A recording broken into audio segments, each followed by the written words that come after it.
A change of seasons means adventures in rain, shine, mist, or snow, or all of the above on the same day. This season, prepare for every season with the Allbirds Mizzle Collection. With all-condition traction and materials and features to keep you comfy and dry no matter what, you'll be ready for anything.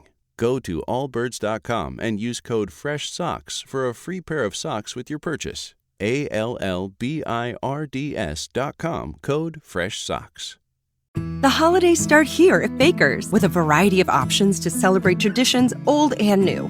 Whether you're making a traditional roasted turkey or spicy turkey tacos, your go-to shrimp cocktail, or your first Cajun risotto, Baker's has all the freshest ingredients to embrace your traditions. Baker's, fresh for everyone. We've locked in low prices to help you save big store-wide. Look for the locked in low prices tags and enjoy extra savings throughout the store. Baker's, fresh for everyone. I want to advance my nursing career, but I can't stop working or spend a lot of money to earn a degree. My family and my patients need me. At WGU, I can earn a Master of Science in Nursing while juggling my busy life. At WGU, we hear you. That's why we built a nonprofit online university around you. Here, you set the deadlines. You take the courses on your time, and you take the test when you're ready. WGU, the University of You. Learn more at wgu.edu. Hey, it's Storyworthy. Today on the show, filmmaker and artist Lola Blanc talks about growing up with her mom and her mom's prophet. I first learned that I was helping to bring about the second coming of Jesus Christ when I was 12 years old. It was just me and my mom, the man who was her prophet, our prophet, and then his other girlfriend. And I was internet savvy at the time, so I began building an Angel Fire website for his foundation, which was meant to help the poor. But helping the poor also meant that we would have to make sacrifices too to raise money for the poor. So we had a yard sale selling most of my mom's prized possessions. Today on the show, artist and filmmaker Lola Blanc talks about growing up with her mom and her mom's prophet. Stay close. Hey, it's Lola Blanc, and you're listening to Storyworthy.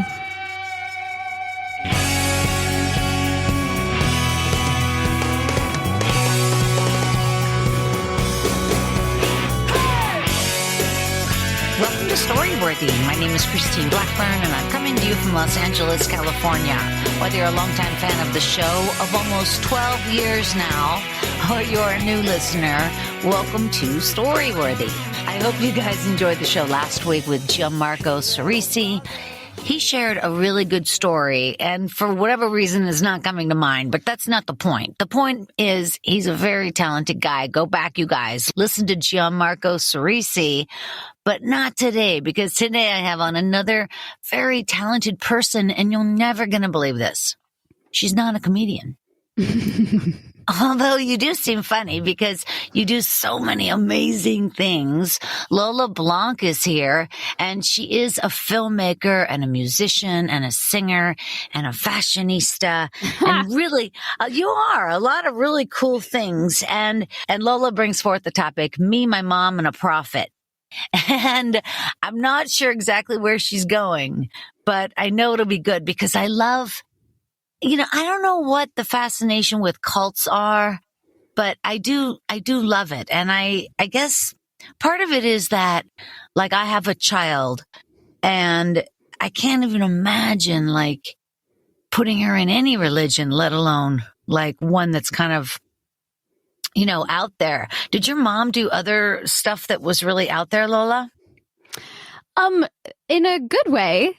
Yeah. Okay. Like, we were both ventriloquists. You know what? I read that, and I have it right here in my notes. You're a former child ventriloquist, which also was so interesting because you were doing it as a child.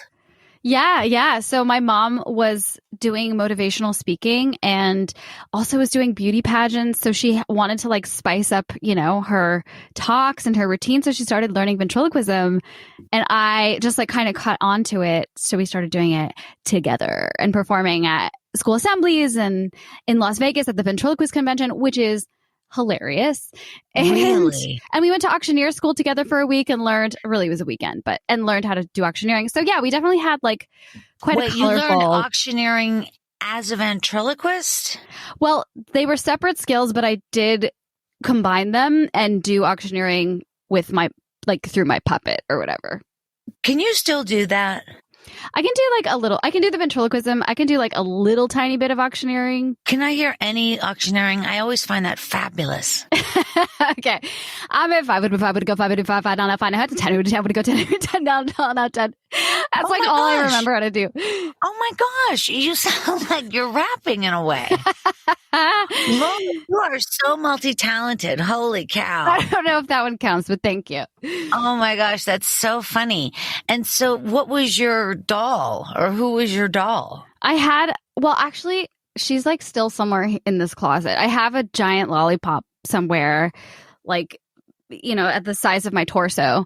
And I also had a pink monkey at one point. I had a talking toilet at one point, and my mom had a line of gingerbread puppets. This is very adorable. I think that's so interesting. Yeah. Oh my gosh. Were you weren't ever afraid of, because that whole magic movie 1,000 years ago, and there was something about ventriloquists that, puppets in general, it was a little bit scary. It wasn't scary. In our household, it was just so normal. It was so part of life. And then we'd go to the conventions. There'd be hundreds of those puppets walking around. And I thought it was fun. I loved it. Wow. No, I bet. And are you an only child? No, I have 3 brothers. Oh, that's right. I think I read that somewhere too. And you were born in Germany? No. Mm-hmm. Yeah. You were born in Germany. Yeah. Yeah. And why were you guys in Germany? Was somebody in the service, or that's where you guys were from? Yeah, no, we are very much an American family, although my dad is Greek, but I was born in Germany because my dad was in the army at the time. Yeah. Okay. That's pretty common. But you went to an English school there and stuff. I left when I was a baby. Oh, I see. Yeah. Okay, I see. So your parents came with you, as it were. I went on my own as a baby. That's right. I made my choice. Hey, listen, you are so pretty. I have to tell you right off the bat. Oh, you thank you. really Oh, my are. goodness. You're very, very beautiful. And because usually I have on comedians. No, I'm kidding. I'm kidding. But you have such an interesting life, and you've just, I watched some of your videos, and it's just striking how well you portray a pinup girl. It's as if you are a pinup girl. Wow, thanks. Have you always, is that just an outside character you do, or do you feel, because your hair is so cute, and is it something you kind of live? Well, I'm curious what videos you're referring to. On the YouTube, and, just all of it. I don't know, the one with all of you and those other beautiful girls dancing around you in the witch circle. Oh, yeah. What, did you forget? Yeah. Did you forget being in that Well, forest with witches? I wouldn't consider that a pinup girl look, but you're right. I inherently, I have a bob. So it's kind of. But you look like, well, it's a cross between a pinup girl and a trapeze artist. I'm kidding. But does somebody make your costumes, or how has this production come together in terms of the wardrobe in some of these fantastic videos?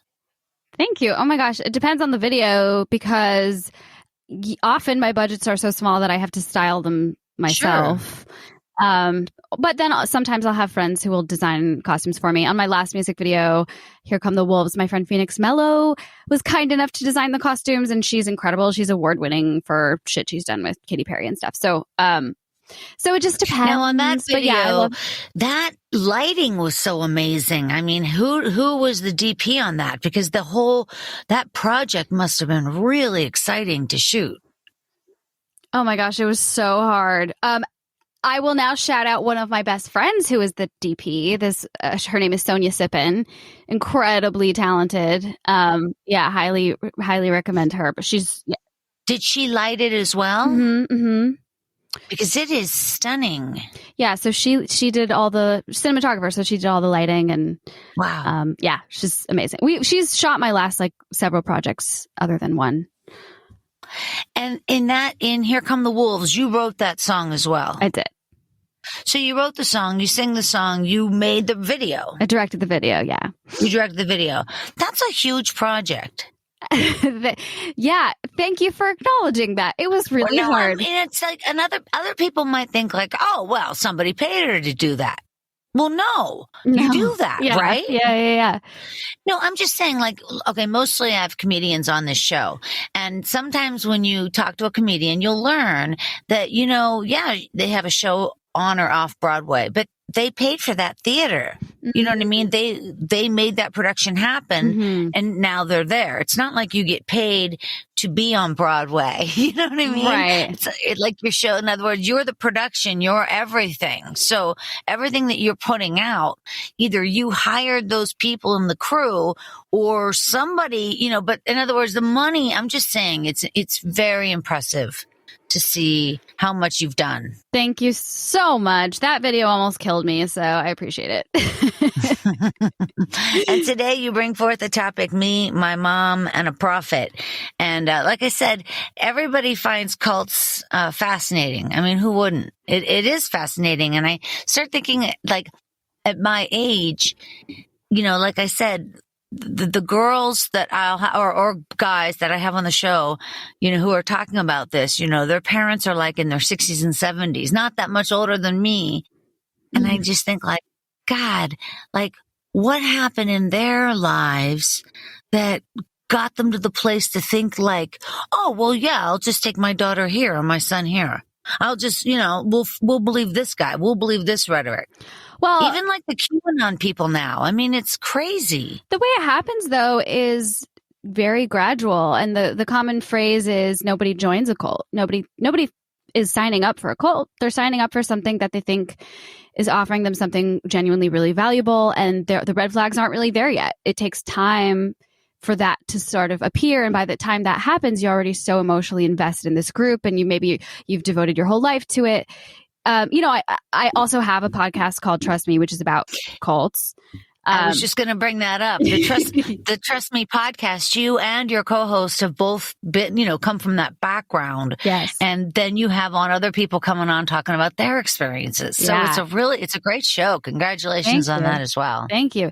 Yeah. I mean, I think it's a common misconception that there has to be something like wrong with the person in order to join a group or like something messed up about them. Because the truth is we've had so many people who are like highly educated, often even with psych degrees, who are doing really well in life and they're thriving and they just like meet the wrong person at the wrong time sometimes it even starts out okay. And then over time that person becomes drunk on power. Every situation is completely different, but, the amount of people we've had on that you just be shocked at how normal and cool and smart they are. It could happen to anyone. Well, I have a few friends, not friends, but people I play tennis with that are Scientologists. And that's definitely true. I mean, they're great guys. It doesn't even come up, but I know that's where they are on the weekends or whatever. I mean, I know and so, I guess we just avoid that part of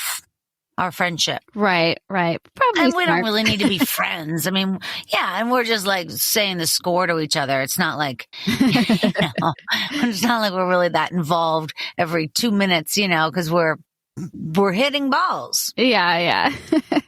So the Trust Me podcast is it's a great concept for a show. And can you just tell me like some of the episodes that have stood out to you? Well, we had on a survivor of Heaven's Gate, which, that was a 2-episode interview, and it's just incredible to hear him talk about it. He was so traumatized, but still has so much love. The love of his life was one of the people who died. It's just really, really heartbreaking, but he's such a sweet person. Yeah. Heaven's Gate is the one that they were in San Diego and they put on the same tracksuit and had money in their pockets for the bus. And they had the Nikes on, and they all committed suicide in the same night. And did he know anything about that uniform? Did he hear anything about that or see that or? I don't remember actually that. I'm sure that he did. It's all the Heaven's Gate documentary is incredible. I'm sure it's also in there, on HBO, but they had all kinds of, he left He had left like a few years before because it had started to just get more and more and more and more controlling. So interesting. Yeah, I'm not sure he was on board for that cult particularly. I feel really sad for those people because everybody made so much fun of them. Yeah. Because it was so wacky. I mean, the money, the bus money and everything. Right. I mean, yeah, their death. I mean, and the people in Jonestown too, they're, it's a kind of a joke now, like, don't drink the Kool-Aid. It's like, yeah, but a lot of people died. Like, a lot of people died. And that's really sad. And listen, I've said that phrase too, but yeah, these are just like people who've been manipulated and controlled and abused. Yeah. And like, so I can't wait to hear your story, but can you just tell me, did you find your way out, or in terms of like as an adult, has it taken you a lot of therapy to kind of find your own space and be your own person? Well, my experience was so brief that my issue was more avoidance afterward. I see. We like didn't talk about it, and I kind of pretended it didn't happen for years and years, Yeah. So now it's sort of like unpacking, like, okay, something happened. I have to acknowledge that something happened. That's so funny. That's so funny. That's exactly, my whole childhood was like that. My mom would just shrug her shoulders like, well, that's just the way it was. What are you going to do? And it's like, wait a minute. It just, it's funny how people see things differently. Well, you want to feel like you're strong and it didn't affect you and you're moving on, but of course we have to be vulnerable in order to actually be strong.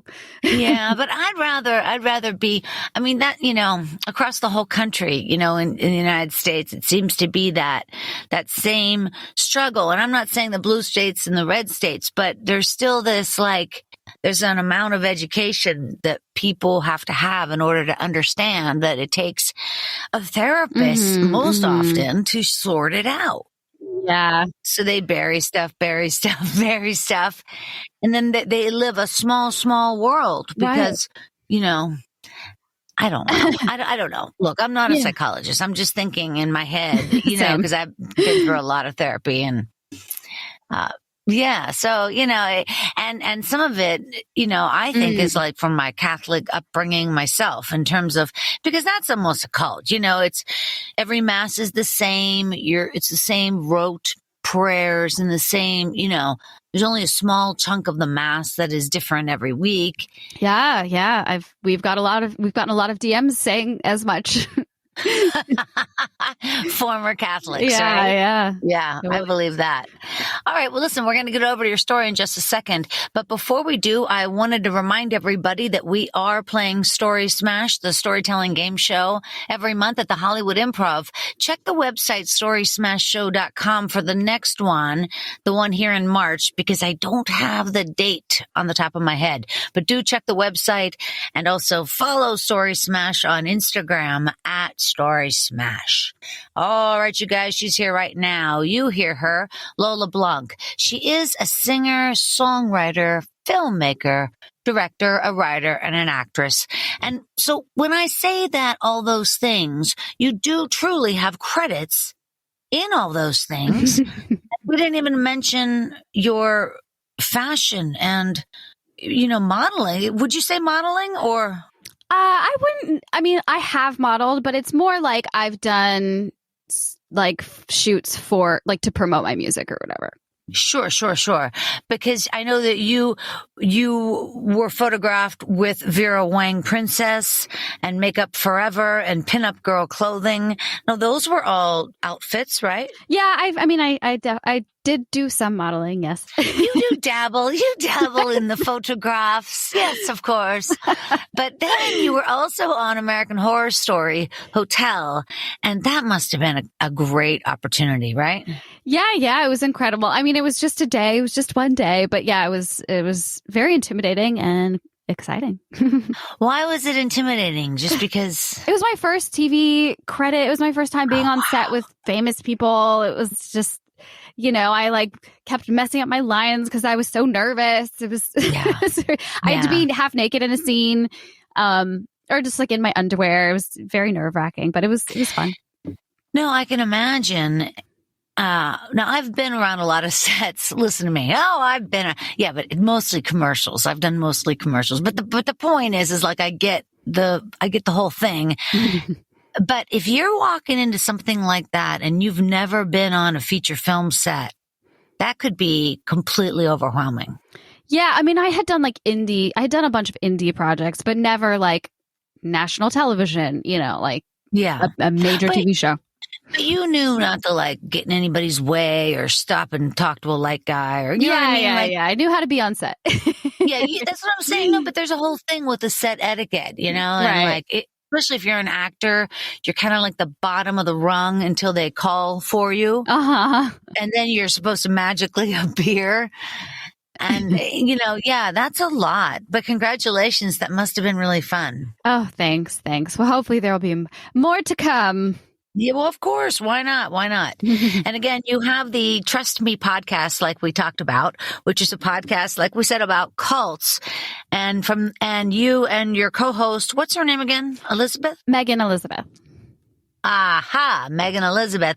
And what was her cult? I'm just curious. She was in sort of an extreme Christian group called the 2x2s. It's sort of similar to, they dress sort of similar to Amish people. Oh my goodness. Isn't that unbelievable? You must hear the most wild stories. We really do. We really do. What a blast. You guys, look for Trust Me podcast. And like we talked about, you've been photographed, Lola, for all sorts of fashion and beauty brands. And then you've been in a lot of music videos, especially your own videos, but also you played the lead role in the Interpol music video for Lights and the Tiger Army video for Prisoner of the Night. So that's very cool. Oh my gosh, 100 years ago. 100 Yeah, but you know what? You don't have to say that. I'm going to cut it out. No, because it's all, let me tell you something. Only artists are judged by when they did their work. You know what I mean? Like, the art is done. Do you judge Van Gogh's, like the potato paintings different than you know what I mean? And I'm just saying, like, it's all him, right? So it's all you. Take it. Sure. Sure. My Wikipedia is very out of date, though. I need some updated stuff on there. Yeah. Well, you can go over to your website, lolablanc.com, and then that will lead you to many of your socials, including on Twitter at Ola Lola. Who thought of that? Did you think of that? I did. That's the cutest thing. Ola Lola. All right, you guys, wherever you are, put your hands together for Lola Blanc.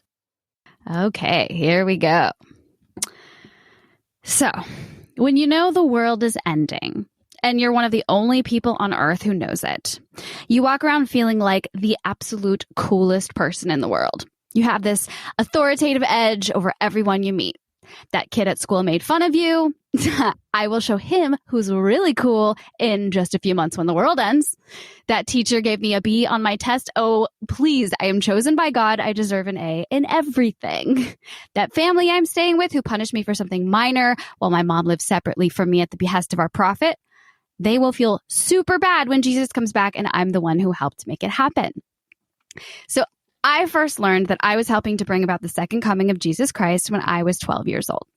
I was snooping on my mom's computer, looking for anything juicy or interesting when I found letters that had been written to her by the man that I just knew as the guy my mom was hanging out with, and we'll call him Chad.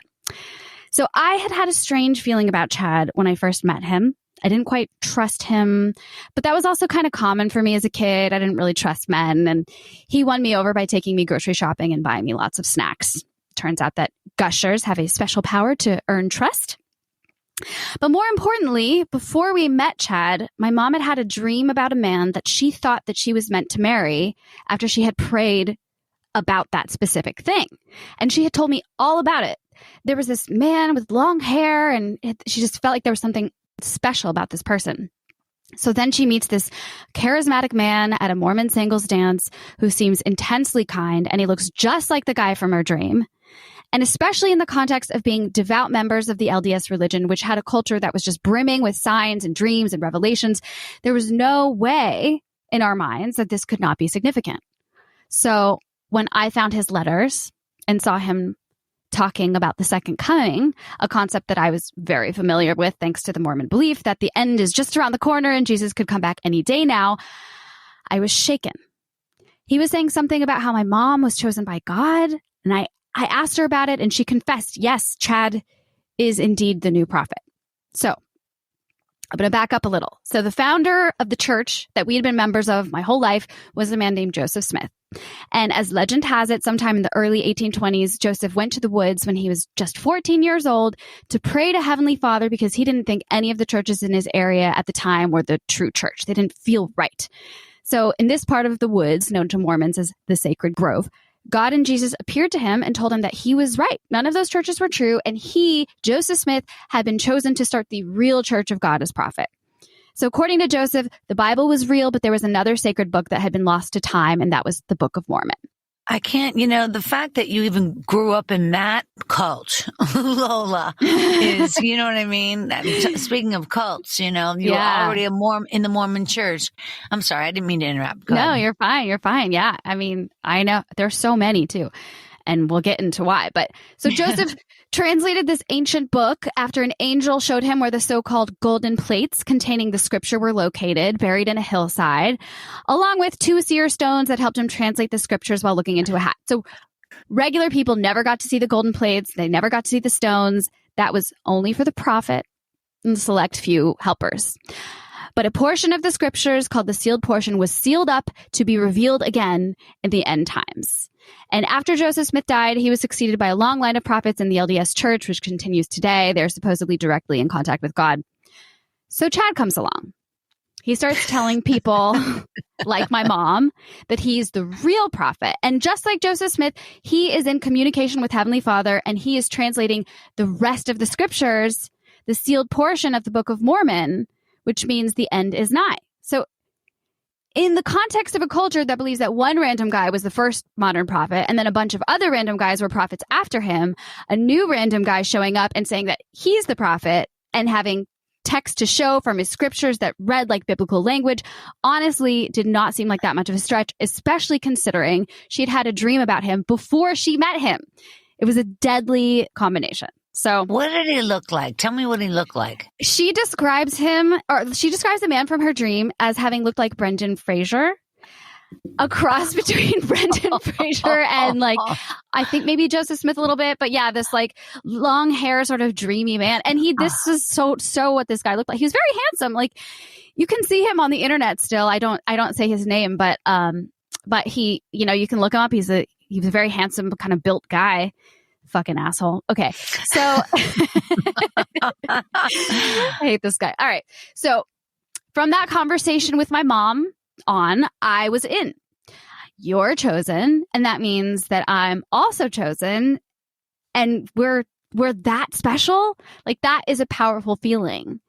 Chad got on board with me believing in him right away. We never joined a commune or anything like that. We didn't even really have any direct contact with his other followers except for some email exchanges.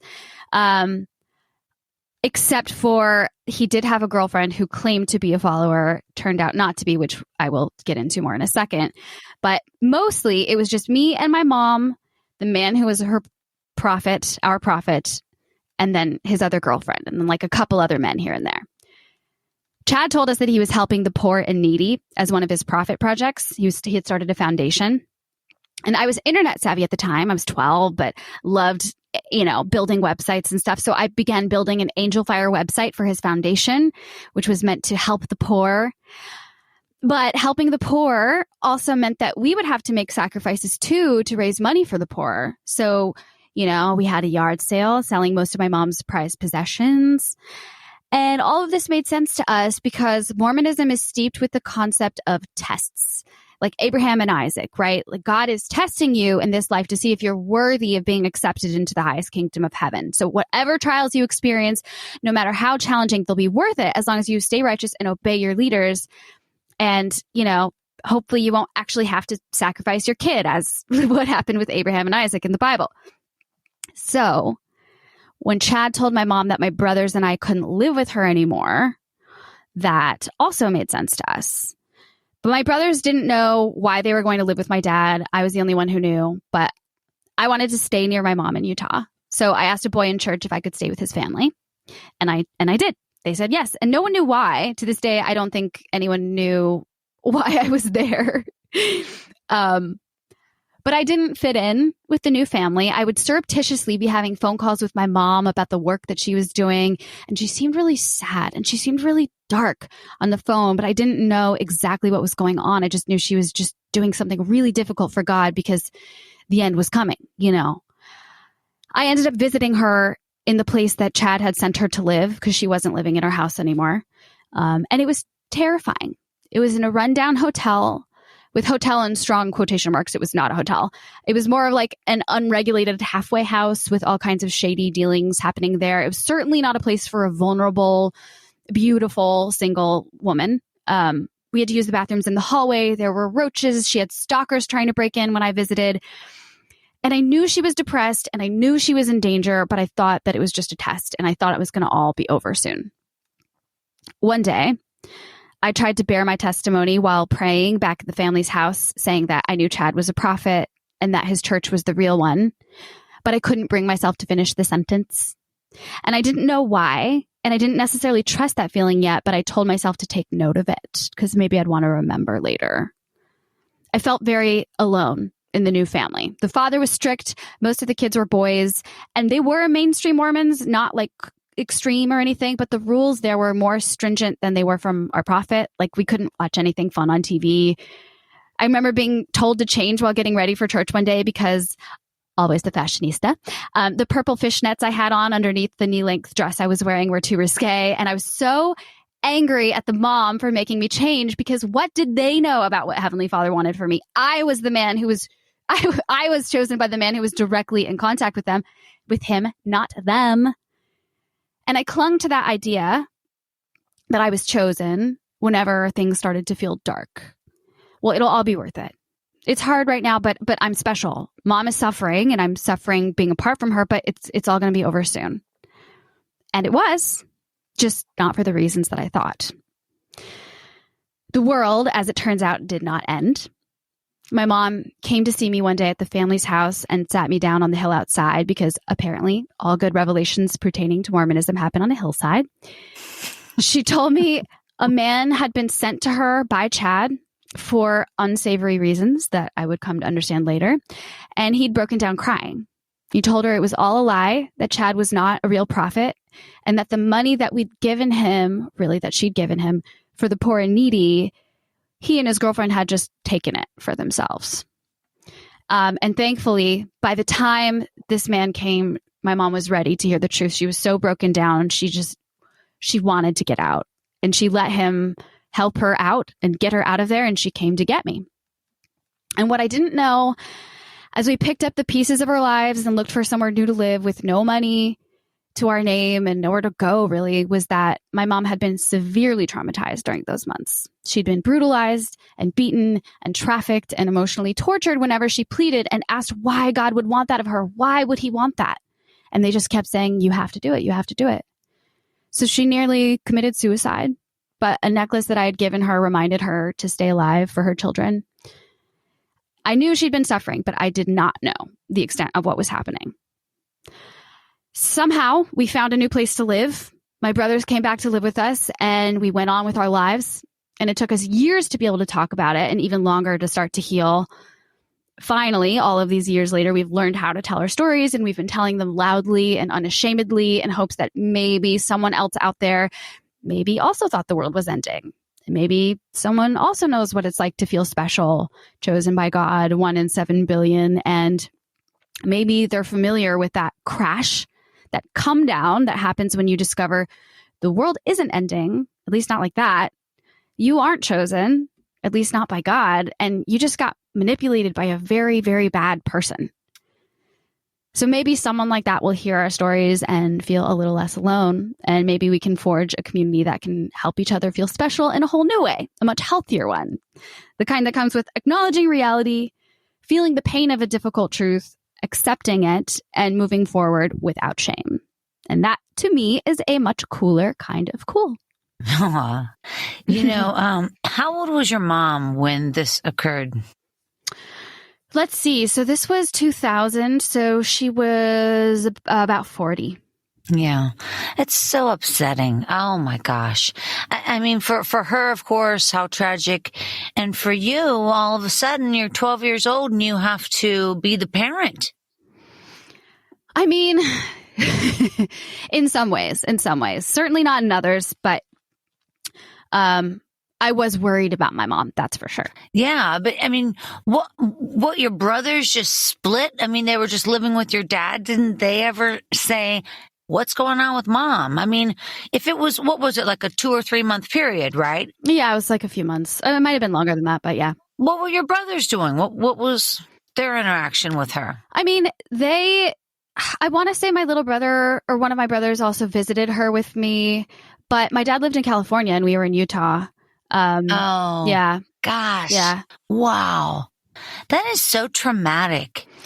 That must have been, I mean, even now, that must be, thinking back, I'm sure you've worked through it, but that must have left you like, I don't know. I mean, feeling a need of, I don't know. What are the ramifications of that for you? I mean, honestly, really the biggest one has just been trust. Just trust. I mean, my podcast is literally called Trust Me. Trust has been such a theme in my life, and learning how to do that again, and learning how to, not close off to people and to the world, because I have in addition to that experience, there were just a few other things that happened growing up where, there were men who did things that were bad. And I saw that stuff happening. And so learning how to not just dismiss people and shut off and close off and like actually open up to people again has been maybe the hardest part for me. And your mom is an artist, right? What was her world at that time? Like, what was her career goals, or what was she trying to do?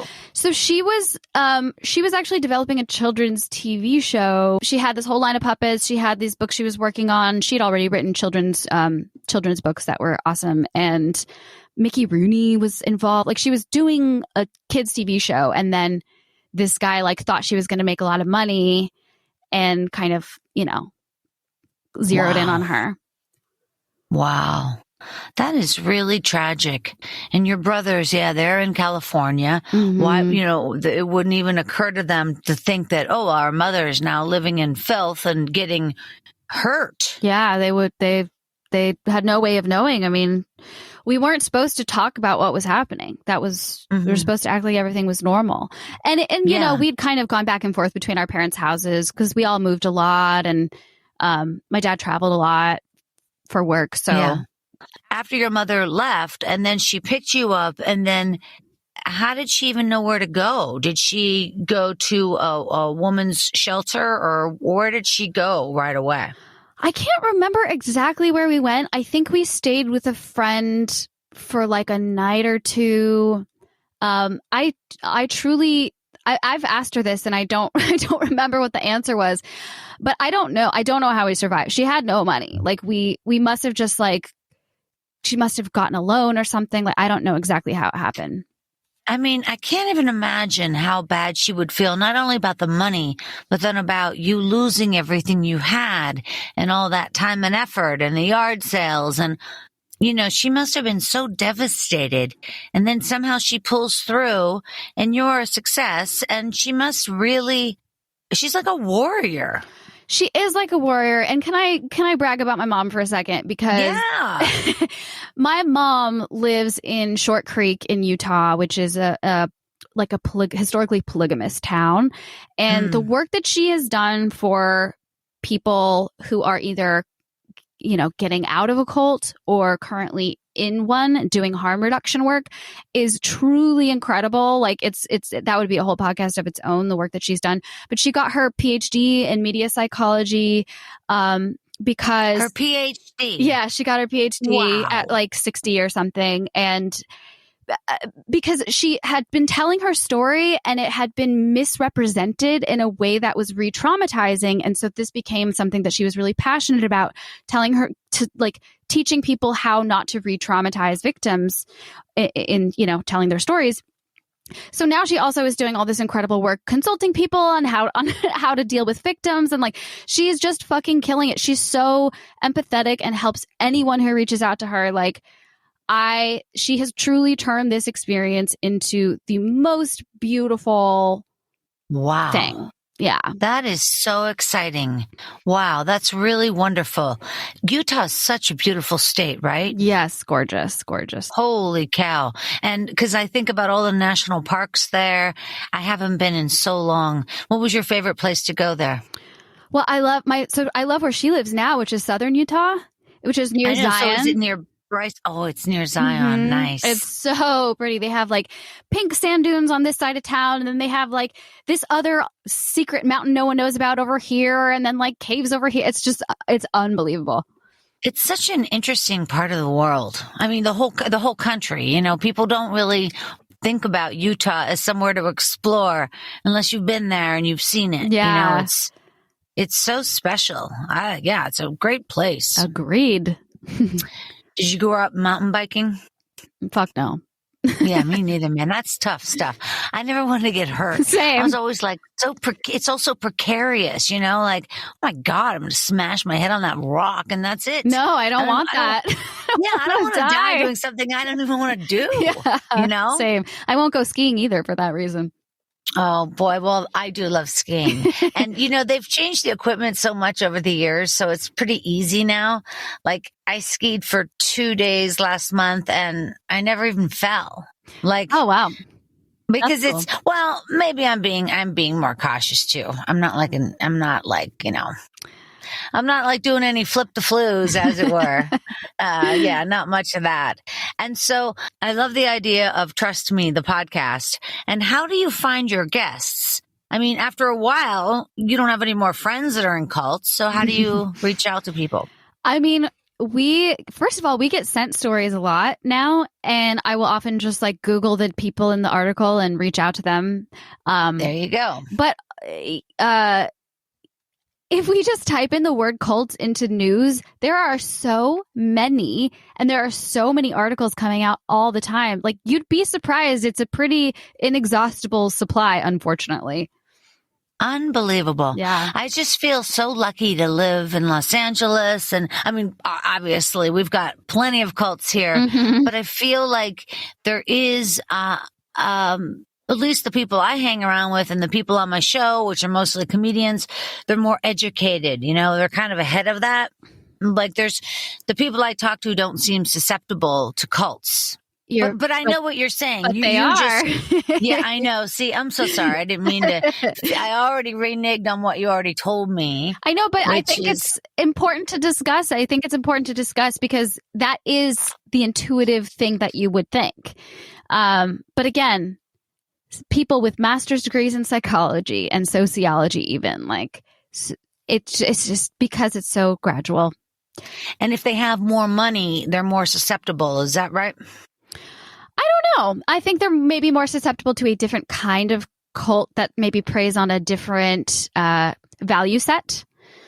Yeah, because I would think that, if you're a cult leader, go after the people with money. Yeah, it kind of really depends because a lot of the religious groups will have a lot of lower income people, and then a lot of the self-help groups will have a lot of higher income people. And it really depends on, or like the success cults or whatever, the business, like really depends. Oh yeah, like the Tony Robbins. Exactly. Yeah. Oh, that's huge. People are really into that. Yeah, they are. I mean, I know so many people who are like hook, line, and sinker, like love the Tony Robbins types and love, I know people who joined the NXIVM programs and didn't get that far in because that would have taken longer. But we all want to be successful and we all want to be the best versions of ourselves. And when someone comes along and says, I can help you do that, that's very enticing. I know, but I guess so. But I think to myself, I have always known that there is no path to success in terms of there is no direct path or everybody would be so-called famous or successful, Mm-hmm. How could that? It can't be easy. And I've always known it was for a long haul. Mm-hmm. And I also kind of always knew it can't happen overnight. And here I am in my closet. So look, at the end of the day, what the fuck am I talking about? No, but I guess I think that the people that fall for this stuff seem to think that there's an easy track or there's a shortcut to getting something. And there are no shortcuts in life. And a lot of life to me is delaying gratification. Mm-hmm. I would like a washer or dryer in my apartment, but I don't have that yet. So should I just quit what I'm doing, my art, and just move out to the valley to have a washer dryer? Like, I'm not sure. You know what I mean? Like it all depends on where you want your money to go or what is important to you. Yeah. I mean, and I think that's a really healthy outlook, is that like it is very, I think about the people that I know in my life and the things that they value. And even myself being someone who's highly educated on this topic at this point, still, sometimes someone will write a really great self-help book and I'll be like, this is what I've been missing, and then of course I'm able to temper that, but it's just the nature of our brains that we want to simplify the world because it's too messy and it's too complicated and there are too many factors to think about all the time. So if somebody can simplify the world for us in a way that gives us hope, I mean, I would say most and probably all people, depending on the stage of their life that they're in. And that's an important thing too. I want to mention that as well, is that often this will happen during a period of transition in somebody's life when they are, either after a divorce, when fresh out of college, after death, when they're grieving, any number of things, a career change. Their environment. It's not always that, but often it is. And all of us go through periods of vulnerability like that. Any time of transition or change or loss or trauma is a time that makes us a little bit more vulnerable and a little bit more susceptible. And my final point I will add to that is that these people come in and they actively manipulate, right? Like they see what your vulnerabilities are. They figure out what you value and they prey on that. It's not so much like sometimes it is, but often it's not, I just have to find someone. I just have to find something. Often it's like, that's interesting. And then the person gets their claws in and gets the claws in a little deeper and then gets them to come to the weekend instead of just the one class. You know what I mean? Like there's a person actively pursuing you and they're very, very good at it. It sucks, man. Yeah. I hate the idea of somebody trying to manipulate me. That really bums me out, Me too. It does. It does. Mostly I hang out with comics though, and comedians are just very sharp to I know some manipulative ass comics, I'll tell you. Oh, is that right? Yes. Well, and you think about all the rapists, the comics. Right, you right. got your Chris D'Elia. Ugh, I don't want to talk about that. I'll probably cut that. Okay, that's not the point. Okay. You're a really interesting person and you're super bright, and it's just exciting that you came out the other end and you really actually can give back now. And your mom obviously has done it, to the best. I mean, that's so impressive and inspirational. And then she must be so proud of you. She loves me. She's proud. Of course she does. But when she sees your stuff, is she like, wow, you didn't tell me you were shooting that? because of the risque like, what do you mean? Yeah, well, no, not just the risque nature, but how you're beautiful. And, you wear, like I said, some of the stuff I saw online, you're like in Vegas style, like showgirl costume. She's like, my mom has helped me on some of these shoots, actually. She's been like, which outfit should we get? Which headpiece? She's like very much involved when we're in the same place. That's what I'm saying. You don't wear headpieces to Trader Joe's. Well, no, you don't. Or do you, Lola? That's the question. There was a time in my life where I did, and I'm too lazy for that at this point. It is funny what you see the people in Trader Joe's, boy. I'll tell you what, you could see anything, and nobody's blinking an eye. Why would you? Who cares? I used to go to the grocery store when I was like more focused on being a pop star specifically. I'm more focused on being a filmmaker now, but I would go to the grocery store in like 7-inch heels because I didn't want anyone to ever see me not looking like like a star, so stupid. Wow. Nah, well, everybody, who knows what the path, there is no path once again. Yeah. So that was what you did. And, really look how much you've done. And so maybe it all really did work for you anyway. Maybe so. Maybe so. You guys check out lolablanc.com. Over at our website, it'll direct you to all of her social media. Find her on Twitter at @OlaLola and at Instagram. What's the Instagram? Instagram is Lola with one more O. Ooh la Lola. And then really, you guys, head over to YouTube and subscribe to her channel and just Google or just go into YouTube, Lola Blanc. Holy cow. You've got a lot of cool videos, man. Thank you. It's impressive. It's really a neat body of work. Thanks. So congratulations on your career. Thank you very much, Christine. All right, you guys, we got to wrap it up. Remember to check out StorySmashShow.com and come on down and see the game show at the Hollywood Improv. Lola, I would love you to come and see Story Smash. That would be fun. Okay, great. I'm going to shoot you the March date, and I'm going to comp you the $12. Ooh. I'm a giver. I say it all the time. Everybody knows it. And again, follow Story Smash on Instagram at Story Smash. All right, you guys, one more time on behalf of the very talented Lola Blanc. Thank you. Thank you very much, Christine. My name is Christine Blackburn, saying make it a story-worthy week.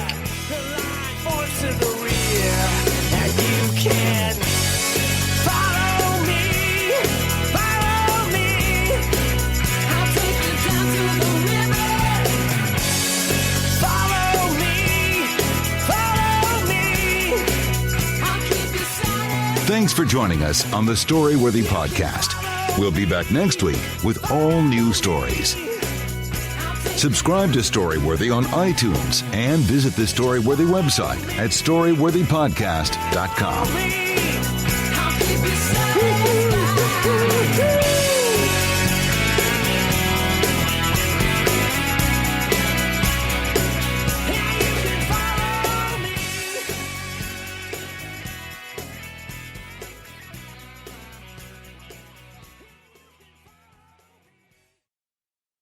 I want to advance my nursing career, but I can't stop working and spend a lot of money to earn a degree. My family and my patients need me. At WGU, I can earn a Master of Science in Nursing while juggling my busy life. At WGU, we hear you. That's why we've built a nonprofit online university around you. Here, you set the deadlines. You take courses on your time, and you take the tests when you're ready. WGU, the University of You. Learn more at wgu.edu. Cedar Point's Frontier Festival is back and brimming with new flavor. From May 26th through June 19th, this Old West-inspired street fest will fill Cedar Point with live bands, nightly hoedowns, and a hubbub of family activities. Yep, you'll find wheelbarrows packed with sunflowers and characters straight out of the frontier, but you'll also discover 25 cherry-inspired dishes and over 65 cocktails, seltzers, and beers. Get all the fixins, plus savings to boot with a Frontier Festival bundle, which includes admission, parking, and a tasting card. Only at cedarpoint.com. The holidays start here at Baker's with a variety of options to celebrate traditions old and new. You could do a classic herb-roasted turkey or spice it up and make turkey tacos. Serve up a go-to shrimp cocktail or use Simple Truth wild-caught shrimp for your first Cajun risotto. Make creamy mac and cheese or a spinach artichoke fondue from our selection of Murray's cheese. No matter how you shop, Baker's has all the freshest ingredients to embrace all your holiday traditions. Baker's, fresh for everyone.